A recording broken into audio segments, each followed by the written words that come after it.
Olá, você telespectadora, olá, você telespectador da TV Cultura. A partir de agora você acompanha a edição desta sexta-feira, 24 de maio, do Opinião Litoral. Vão analisar as notícias, as situações com você, o advogado Roberto Mohamed e o economista André Roncalha. E a gente vai começar ainda falando sobre a tragédia que se abateu sobre o Rio Grande do Sul, sobre a reconstrução do Rio Grande do Sul, que precisa começar, e sobre a entrevista que o governador Eduardo Leite deu no início da semana aqui na Rede Cultura para o Roda Viva. Mohamed, boa tarde. Boa tarde, Paulo, André. A situação do Rio Grande do Sul, embora não tenha sido a primeira enchente, não foi sem precedentes essa, o Porto Alegre já teve outros eventos desse tipo, inclusive o Rio Grande do Sul teve 2 grandes êxodos por conta disso, né? E uma boa parte da população, no segundo êxodo que houve, né, no Rio Grande do Sul, a população se deslocou fortemente para o centro-oeste. Então, não é algo novo. E justamente por não ser algo novo, é que a fala do Eduardo tanto no Roda Viva, mas o que ele já tinha feito em alguns vídeos anteriores, aquele vídeo patético em que ele diz que o comércio do Rio Grande do Sul seria prejudicado pelas doações, depois ele veio dizer que não entenderam o que ele falou, colocaram fora de contexto. Todo mundo entendeu. Eu não sei em que planeta ele vive. Eu sempre falei nesse programa, desde antes da corrida eleitoral de 2022, que o Eduardo Leite era um Collor 2. Um personagem que não tinha futuro, não tinha conteúdo, não tinha absolutamente nada. É um boneco de ventríloco do neoliberalismo mais tosco que existe. Só que ficou evidente, e ele fugiu das respostas quando questionado sobre todos os alertas que ele recebeu de que isso iria acontecer. Não na intensidade que aconteceu, mas o sistema federal de controle meteorológico e de tragédias, já tinha alertado sobre o que ia acontecer. E o estadual também. E ele simplesmente deu as costas para isso, com uma questão ali de justificar o abrandamento da legislação ambiental do Rio Grande do Sul, porque estava seguindo a lei federal. Um dos jornalistas que questiona, ele estava comparando Belo Monte, que foi uma tragédia ambiental, mas que abastecia de energia 9 estados, numa região que precisava daquilo. Não dá para comparar com o Rio Grande do Sul. O Rio Grande do Sul pega toda a sua energia, 100% de Itaipu. Não precisa construir uma usina. Ele vem falar que estava querendo estocar água em reservatórios por causa da produção de alimentos. O Rio Grande do Sul é o maior produtor de arroz, que arroz, para quem não sabe, só dá em terra alagada há mais de um século. Foi aumentando aos poucos quando perceberam que o Brasil produzia menos arroz do que consome, e aí o Rio Grande do Sul se tornou o grande produtor brasileiro de arroz. Arroz da onde? Quem é um dos maiores produtores de arroz do mundo? O Vietnã. Aonde? Em região alagada. A reservar água para produção de alimentos. E toda a produção do Rio Grande do Sul, até hoje, que é um dos maiores produtores agrícolas do Brasil. Eu falei, é uma piada. É realmente uma piada, um cara despreparado, um cara que não sabe nem o que está fazendo, que, lógico, foi acuado por uma tragédia que estava anunciada, mas não na dimensão que foi, e o povo do Rio Grande do Sul está pagando o preço de uma aventura política como o povo de Alagoas pagou e como o Brasil pagou quando elegeu Fernando Collor de Mello, que, para mim, é o inspirador desse personagem que ele fez. Não sei se o André concorda comigo, mas a colocação dele foi simplesmente uma coisa absurda, completamente fora de nexo, completamente fora de fundamento, e deixando claro que, naquela outra pergunta, e é isso que eu queria que você entrasse, o André, o comércio e a indústria do Rio Grande do Sul foram arrasados pela enchente. Não são as doações que vão fazer com que eles deixem de operar. Eles vão ter que ser reconstruídos. Não tem um supermercado em Belo Horizonte, em Porto Alegre, que não vai ter que ser reconstruído. Eu vi industriais chorando. Para quem não sabe, o Rio Grande do Sul também é um dos maiores produtores de vidro do Brasil. Todas as fábricas foram destruídas, porque eles usam muita água e eles todos são construídos para o lado de cá do estado. Mas desculpem, mas Que governador é esse? Da onde ele saiu? Eu vejo a tragédia do Rio Grande do Sul também como uma tragédia Eduardo Leite, também como uma tragédia Sebastião Melo, que é o prefeito de Porto Alegre.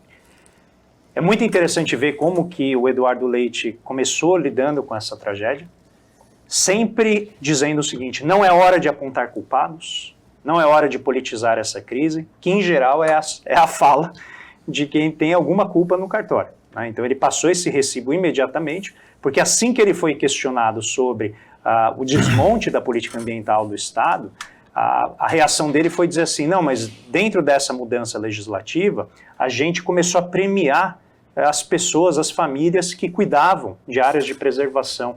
Então é como você, né, colocar um mini prêmio ali, um elemento muito pequenininho, achando que isso vai resolver um problema sistêmico. E talvez a atuação dele como governador deixe muito nítido o que você colocou aqui, Roberto, que é exatamente os limites do neoliberalismo como uma agenda de governo.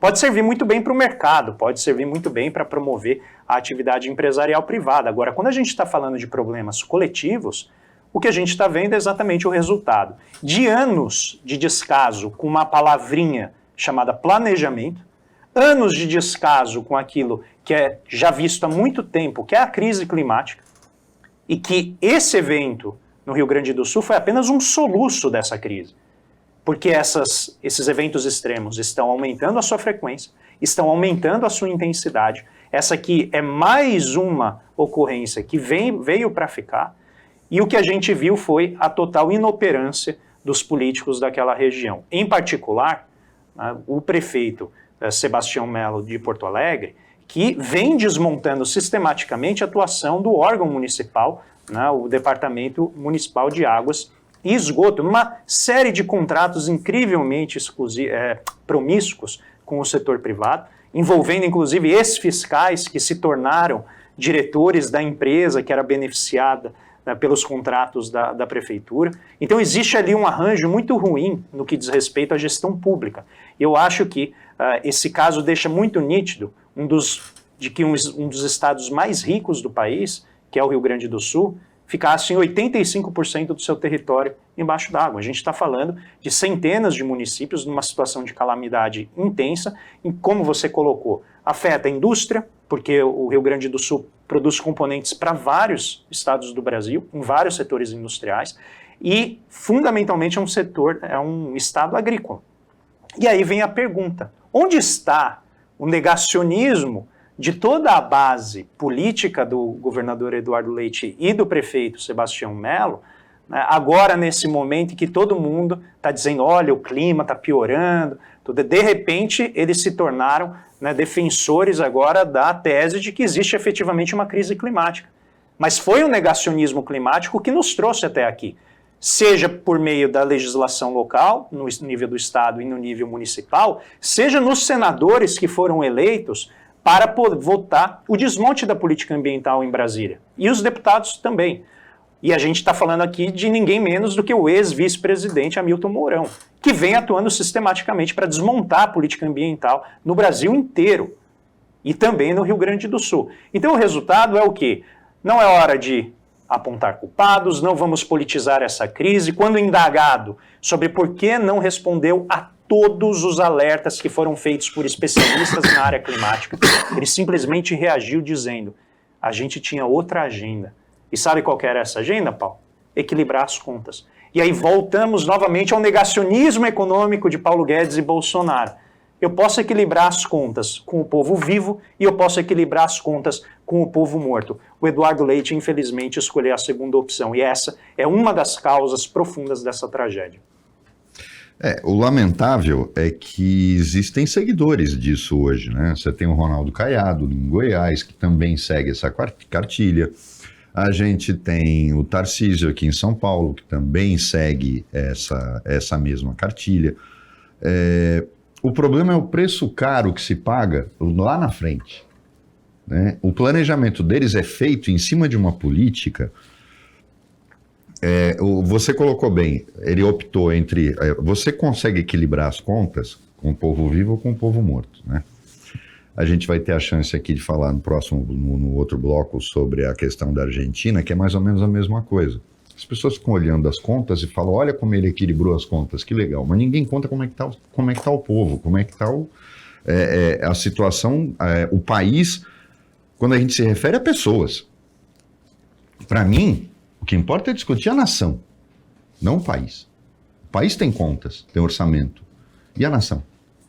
Posso dar um dado aqui sobre o erro do cálculo político disso? Já se conhece há muito tempo, inclusive por cálculos e estudos feitos por várias essas organizações da ONU que trabalham com questão climática, refugiados climáticos.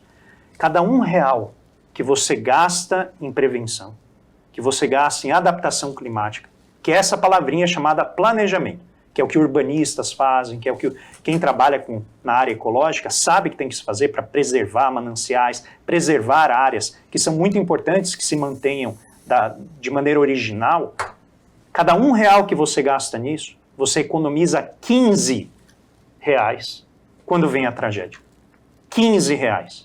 E esse é o mais importante para a gente entender, porque as mesmas pessoas que gostam de dizer, veja, o governo não deve se endividar, porque senão lá na frente as gerações vão ter que pagar mais imposto para poder pagar essa dívida, são esses mesmos governantes que fecham os olhos para esse cálculo absurdo do efeito positivo da prevenção, do efeito positivo do planejamento.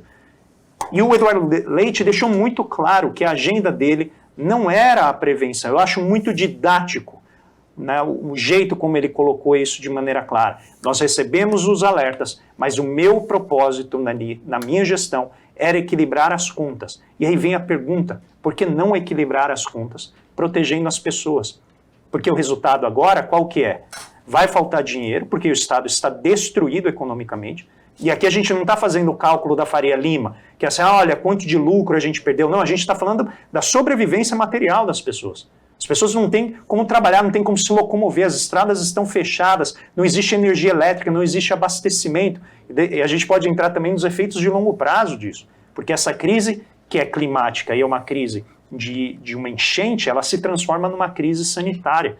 Porque as pessoas passam até agora os efeitos da exposição com uma água suja, que é a leptospirose, tétano, raiva de quem foi mordido por animais que possivelmente têm essa doença. Então, existe todo um drama que, do ponto de vista econômico, é monumental. E aí o Estado faz o quê? Nessa hora ele recorre àquele que sempre foi visto como o malvadão da história, que é o governo federal, que tem o poder de juntar todos os recursos da nação inteira para ajudar um Estado que está numa calamidade como essa. E é importante que se faça, é para isso que a gente paga imposto, é para isso que a gente mantém o Estado brasileiro, principalmente o governo federal, para nesses momentos de crise a gente poder socorrer os nossos irmãos, nossos concidadãos. O Opinião Litoral para o intervalo, é bem rapidinho, fica aí com a gente.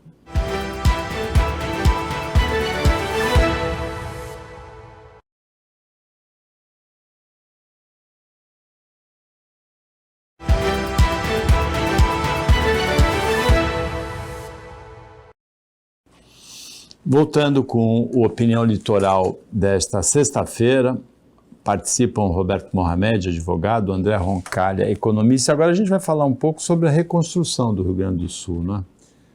Olha, Paulo, eu acho, até pegando carona no que o André falou no final do primeiro bloco, eu vou dar um exemplo só de algo e vou comparar com outro tipo de obra igual. O aeroporto Salgado Filho foi destruído. Totalmente destruído. Porque não é só que ele encheu, então tem que esperar a pista. Falou, drenar a pista vai ser o de menos. O problema é que toda a estrutura necessária do aeroporto foi comprometida. Não tem um sistema de fiação nele, ou seja, onde passa toda a eletrônica de controle de tráfego aéreo, do sistema automático de pouso e decolagem. Para quem não sabe, os aeroportos brasileiros das capitais, todos têm já esse sistema. O avião pousa sem precisar de piloto. Em Congonhas, para quem não sabe, são aquelas torres que atravessam a Avenida Bandeirantes, que vão até o final da pista. Aquele sistema orienta e controla o avião em caso de perigo do piloto desmaiou, alguma coisa assim. Tudo isso vai ter que ser refeito. Vai ter que ser feito um aeroporto novo. Só as paredes vão ficar e a pista. E toda a sinalização da pista foi para o espaço, porque ela não aguenta tanta chuva. E aí a gente para pensar no seguinte, eu tenho Canoas, com uma base aérea, eu tenho Santa Maria, uma base aérea, e para você converter bases aéreas em aeroportos, o trabalho é gigante, porque elas têm uma outra concepção.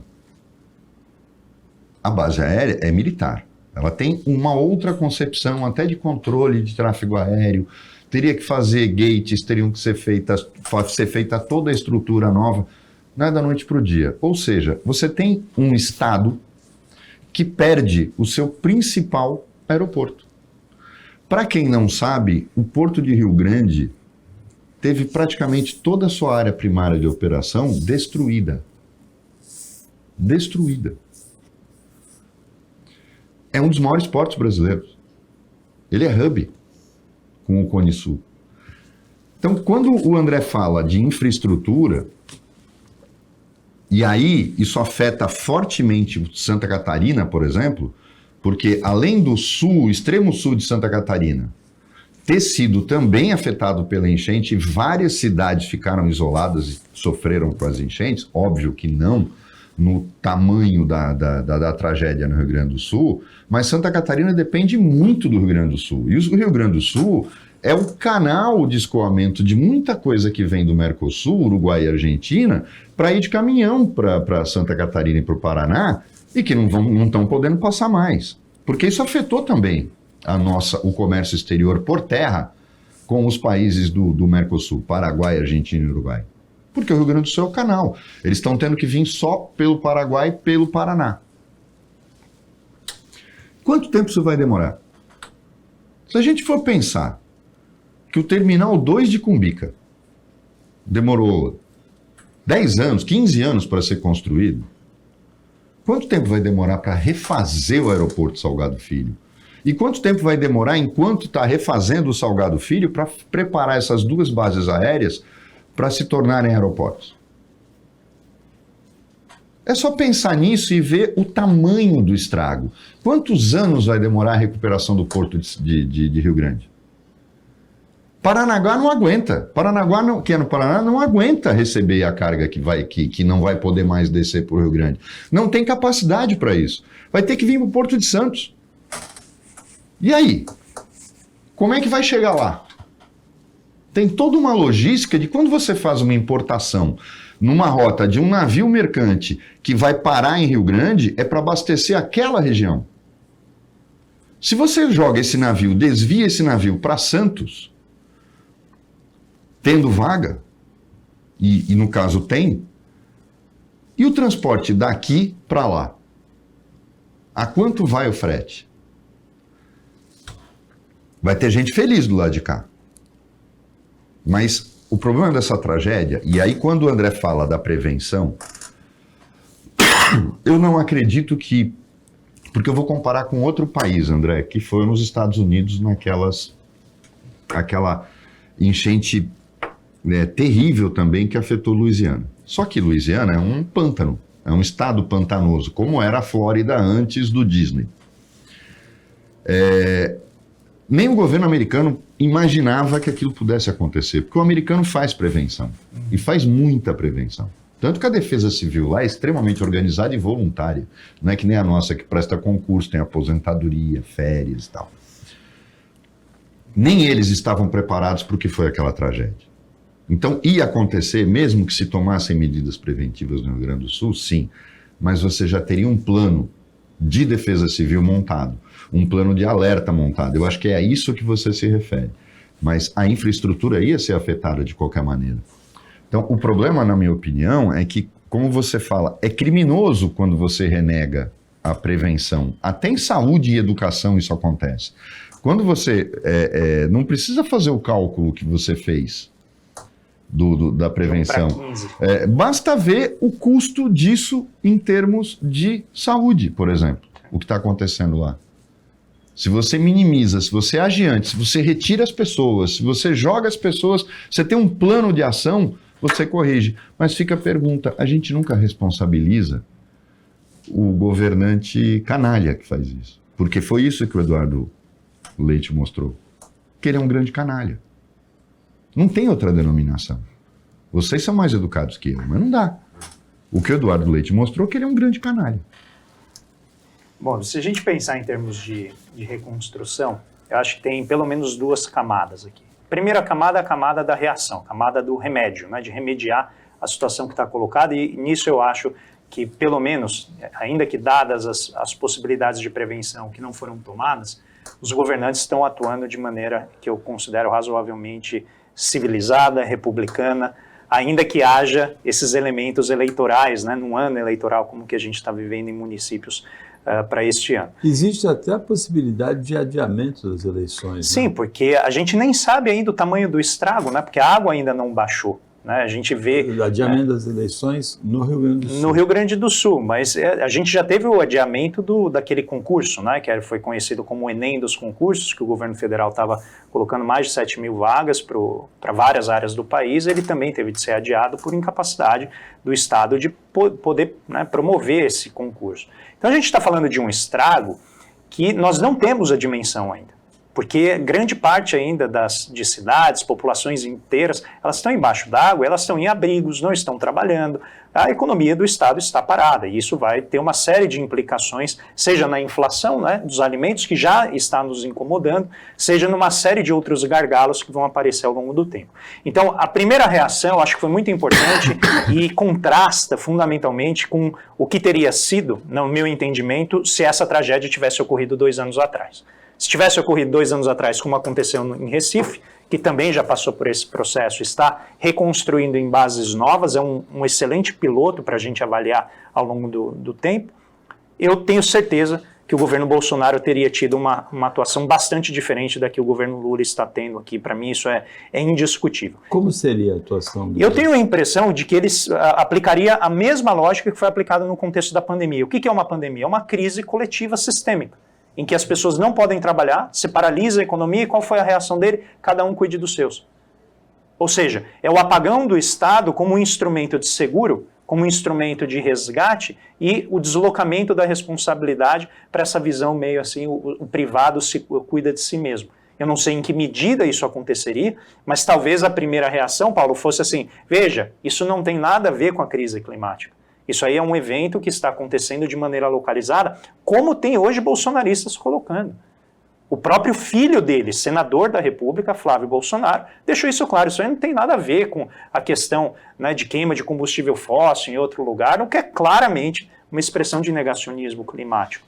Então, eu fico muito feliz que os governantes em diferentes níveis estão atuando. O Sebastião Mello está tendo uma atuação que eu considero exemplar do ponto de vista política, porque ele entendeu o grupo que o colocou ali na prefeitura e a maneira como está agindo de forma assim, absolutamente amalucada. E ele já percebeu que ele está sendo vítima desse processo. Porque os bolsonaristas que o colocaram lá, em vez de defender o prefeito, como, né, em geral, aqueles que votaram no Lula estão defendendo o governo federal e aqueles mais de centro estão defendendo o Leite, quem votou no Sebastião Mello jogou ele para os leões. Não está defendendo a prefeitura, ao contrário, está falando, tá vendo, o Estado não serve para nada e assim por diante. Dito isso, então, existe essa primeira reação que é importante, a gente não sabe o tamanho do custo de correção inicial desses problemas, isso vai acontecer ao longo do tempo, mas existe uma segunda dimensão muito importante, que é o quê? É o futuro. Ou seja, como reconstruir o Estado em novas bases. A gente sabe que é difícil fazer planejamento e, em geral, as crises acontecem para a gente aprender. Seja no plano pessoal, na maneira que você tem, em geral, uma crise de saúde, não? A pessoa tem ali um infarto, tem alguma situação, e ela fala, tenho que mudar de vida. Porque até ter aquele grande choque que evidencia para ela o fato de ser inadiável mudar de vida, essa crise vai expressar isso para a gente. Quais são os caminhos a partir de agora? Primeiro, resgatar a capacidade de atuação do Estado. O Estado, no Rio Grande do Sul, estava depenado. Os órgãos de controle, fiscalização, de planejamento haviam sido desmobilizados. O governador Eduardo Leite, ele literalmente extinguiu o Instituto de Ciência e Tecnologia. O Instituto de Ciência e Tecnologia. Porque para ele não era relevante, não era importante ter um instituto assim. Então a gente vai ver um processo de resgate dessas capacidades, desde a parte de planejamento, monitoramento, execução, a parte de identificação de eventos extremos, que eu acho que pode ser importante. E aí nós temos 3 eixos de ajuda. O primeiro deles vem do governo federal, então muito possivelmente vai haver um fortalecimento dessa dimensão do PAC, que havia sido muito subestimado dentro do contexto do novo PAC. Todas essas obras de prevenção, adaptação climática, estavam numa representação muito baixa. É muito possível que o governo federal, né, reveja isso. Depois, existem a atuação no que diz respeito à anistia, né, ou pelo menos a suspensão da dívida por 3 anos, que isso vai dar aí cerca de 10 bilhões de reais para o governo do Rio Grande do Sul, para ajudar os municípios e poder restabelecer a vida na medida do possível. E, finalmente, os órgãos multilaterais, que a gente está falando aqui de uma soma imensa de dinheiro que tem em lugares como o Banco Mundial, instituições como o Novo Banco do Desenvolvimento, o Banco Interamericano de Desenvolvimento, que é o BID, que é onde a gente tem também um presidente brasileiro. Ou seja, existem vários fundos, vários bancos internacionais que têm foco nessa agenda. E aí esses 3... Inclusive o BRICS? Oi? O Banco do Então, BRICS. o novo Banco do Desenvolvimento, que é onde está a ex-presidente Dilma, é o Banco dos BRICS, né? Mas que é o NDB. esses recursos, eles podem vir a fundo perdido? Não, eles são financiamentos, não é? Não, eles podem vir, tem a fundo perdido. Em geral, em crise climática, uma parte importante é fundo perdido. É o que a gente chama de grant. Em inglês, é uma transferência. Mas ele tem que ser aplicado em determinada atividade. E por que eu estou levantando esse ponto, Paulo? Ele é muito importante, porque assim que estourou a tragédia, né, a Malta Faria Lima já falou, não pode relaxar os controles fiscais. Não pode, com isso, abrir mão da responsabilidade fiscal, senão a gente vai perder o controle da economia e tal. E a focalização do gasto é muito importante. É importante que o dinheiro chegue onde ele tem que chegar, que ele não seja usado, por exemplo, para municípios que não têm a mesma intensidade de calamidade, que conseguiria se reerguer com outros caminhos. Só que quando você pega dinheiro lá fora, o controle não é do governo federal, o controle não é do governo estadual, nem mesmo da Câmara Municipal de Vereadores. O controle vem direto desses órgãos multilaterais.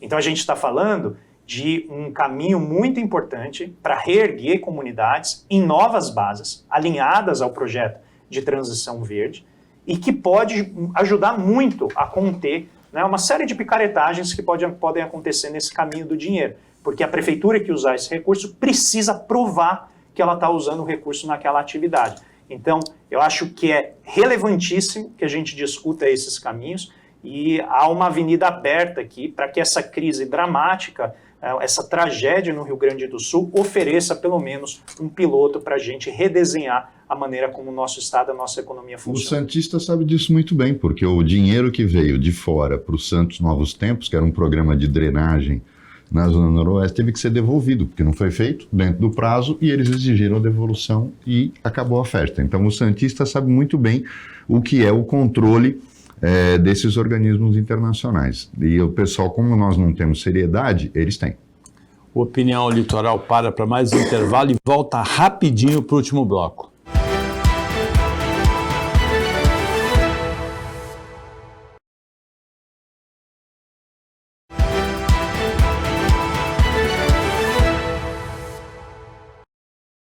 Voltando para o último bloco do Opinião Litoral desta sexta-feira, com a participação do economista André Roncalha e do advogado Roberto Mohamed. Nesse bloco a gente vai analisar, para nós é um assunto muito interessante, porque a gente discute em São Paulo a privatização da empresa Sabesp, concessionária de tratamento de esgoto, abastecimento de água em muitos municípios do estado, na maioria dos municípios do estado, e que teve uma participação nessa crise gaúcha positiva.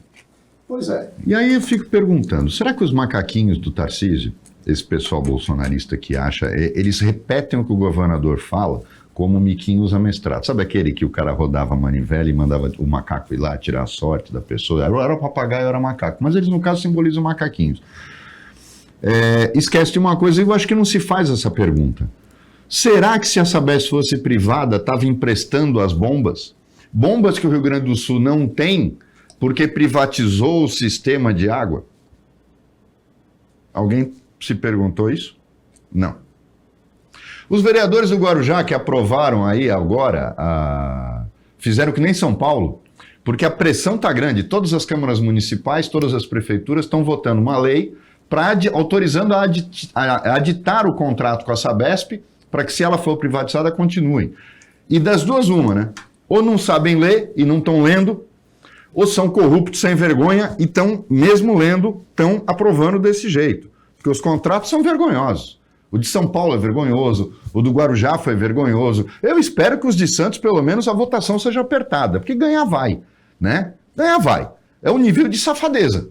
O nível de safadeza de uma Câmara Municipal, ele é escandalosamente maior até que o da Câmara Federal, das Assembleias Legislativas. Porque é muito barato, né? O que é barato de comprar, a gente sacaneia mesmo. Fizeram um acordo. E é bom que o povo lembre, porque a eleição é daqui a alguns meses, os caras quiseram correr para aprovar, a eleição é daqui a alguns meses. Por exemplo, sabe o que vai acontecer com esse contrato novo que foi aprovado na Câmara do Guarujá? O pessoal que mora em Morrinhos pode esquecer. Pode esquecer. A obrigação da nova Sabesp vai ser só com áreas regulares. Ou seja, Paraisópolis, vereadores de São Paulo vão pedir voto em Paraisópolis, tomate neles. Eu acharia melhor pedra, vão dizer que eu sou violento. Mas tomate neles, podre, de preferência. Ovo enterrado, ensinar para fazer ovo podre, você enterra, deixa lá, depois joga. Entendeu? É assim, porque o cara vai pedir voto num contrato que eles aprovaram em que a empresa de água é obrigada a cuidar da água do esgoto em áreas regulares. O que é uma área regular? Favela não é. Favela não é. Então, é inacreditável como está se fazendo um discurso de que é um governo honesto, um governo sério, que vai melhorar. Pelo amor de Deus, liguem para qualquer pessoa que vocês conhecem no Rio de Janeiro e perguntem se eles gostaram da empresa privada. O que a empresa privada Fluminense está fazendo com a água e com o esgoto no Rio de Janeiro? E perguntar se a Sabesp fosse privada, as bombas estavam indo de graça para o Rio Grande do Sul. Porque estão indo para lá, inclusive, porque a empresa de lá não tem, mas deveria ter. Só que um escândalo lá que é muito mais grave, que a gente espera que não aconteça aqui. Embora tenha acontecido na MTU, mas na Sabesp, pelo menos até agora, não aconteceu. Pegando esse teu ponto, Roberto, então vamos fazer o seguinte exercício para as pessoas em casa tentarem. Peguem as justificativas que o governador Eduardo Leite usou para pedir recursos ao governo federal, ligue para o seu banco, use a mesma justificativa que você está sem casa, você está sem nada, peçam dinheiro, digam que você precisa agora, acionem as empresas privadas, né, os Avans da vida, e peçam recursos para reconstruir a sua vida e vejam se eles vão poder te ajudar. E aí é a diferença entre Estado e aquilo que se chama desse setor privado heróico. E por que eu digo que essa mudança ainda vai demorar para acontecer? Porque me chamou muita atenção que com os bilhões e bilhões que o governo federal, né, disponibilizou, isso é muito importante que se diga, não foi dinheiro imediatamente, mas disponibilizou assim que as prefeituras e o Estado do Rio Grande do Sul precisarem usar, esses recursos estão disponíveis para o Estado. A reação do governador Eduardo Leite foi gravar um vídeo para agradecer ao Elon Musk por ter doado 2.000 antenas, que dá um custo ainda, em geral, algo em torno de 2 milhões de reais. 2 milhões de reais, mas ele sentiu que ele precisava agradecer ao Elon Musk por uma doação módica como essa. Tem empresário brasileiro que está fazendo doações muito maiores. Sabe quem fez uma doação e uma mobilização de mais de 3 milhões de reais, Paulo? O MST.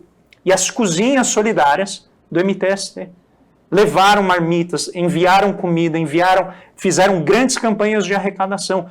Por que elas não mereceram o elogio focalizado, direcionado do governador? Porque o governador adora ir nas cozinhas solidárias do MST sempre que tem tragédia. Ele fez isso em outubro do ano passado e voltou a fazer, né? Eu espero que volte a fazer e agradecer ao MST por toda a ajuda que tem dado. E aí, por que é importante esse ponto? Porque quando a gente começa a falar de Sabesp, volta a mesma questão que a gente já levantou em outras ocasiões aqui. Por que privatizar uma empresa que, primeiro, dá lucro? Segundo, já tem capital aberto em bolsa. A gente já tem que competir com os interesses dos acionistas da Sabesp na Bolsa de Valores para fazer investimento no Estado. O Estado de São Paulo já tem 98% de cobertura.